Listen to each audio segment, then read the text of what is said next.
Hi everybody and welcome to word problem 29. Morgan fills a 1-liter jar with water from the pond. She uses a 100 milliliter cup to scoop the water out of the pond and pour it into the jar. How many times will Morgan scoop the water from the pond to fill the jar? All right, so let's go back and reread.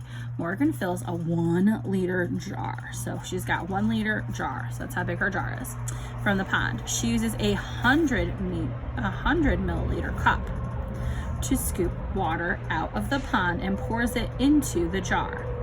How many times, 100 milliliter. How many times will Morgan scoop water from the pond to fill the jar? So we need to figure out how many milliliters. She's a 100 milliliter cup. All right, and she needs to fill a liter jar. So what do we know about what do we know about liters? Liters. We know in 1 liter it equals 1,000, because that milli comes into it, milliliters.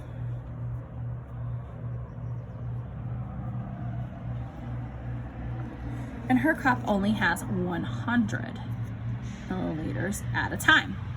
So she's gonna need to do 1,000 milliliters. So you can do this with a tape diagram. I'm gonna do a tape diagram here, and I'm gonna fill it up.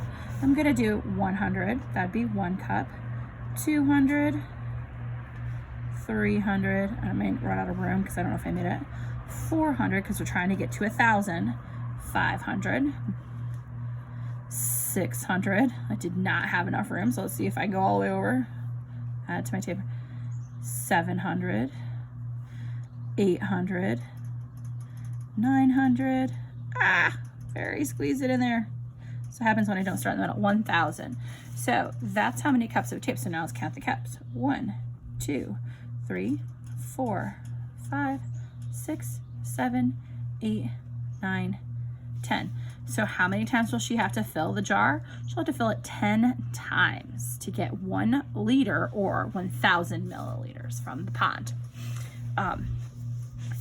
So if you didn't draw a tape diagram, you did differently, that's okay. So how many groups of 10 milliliters are in 1 liter? So how many groups of 10? We did how many groups of 100 before, because that's how big her cup was. So now we're going to pretend that there are 10 milliliters of a cup, and how many is she going to have to reach there?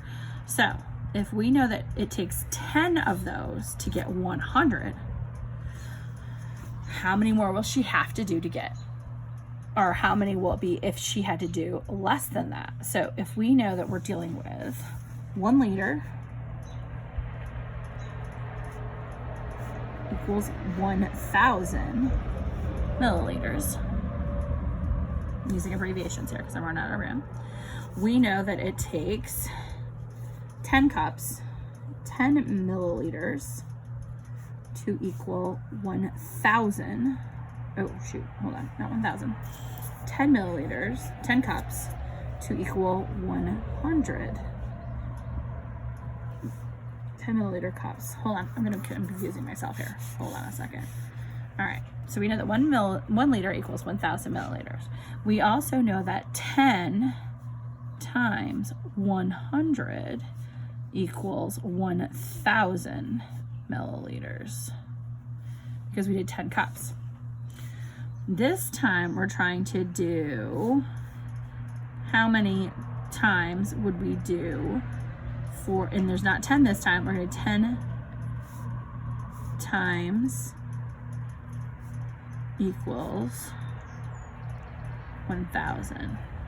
So if our cup is smaller, so we have a 10 milliliter cup, how many more groups? Now if you look at this, if we know that she used 10 cups that are 100 milliliters, this time she only has 100. This time she only has 10 milliliters of a cup, so her cup is smaller.